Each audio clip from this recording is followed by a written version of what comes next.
গতকাল আমাকে এক যুবক জিজ্ঞেস করছে, হুজুর, পার্সোনালিটি আর অহংকার, ব্যক্তিত্ব এবং অহংকার দুটার মধ্যে পার্থক্য বুঝবো কিভাবে?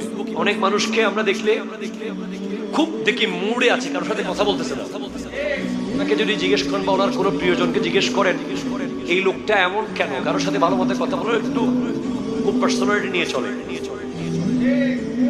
খুব ব্যক্তিত্ববান, তাই কথা বলে দেয়। আবার আরেকজন দূর থেকে দেখলে বলে সে অহংকারী। ব্যক্তিত্ব এবং অহংকার দুইটার ফারাক আপনাকে করতে হবে। ব্যক্তিত্ব বলা হয় যে ব্যক্তি আবুল তাবুল কথা বলে না, যেখানে সেখানে হাসে না, সবার কথা শোনে আগে।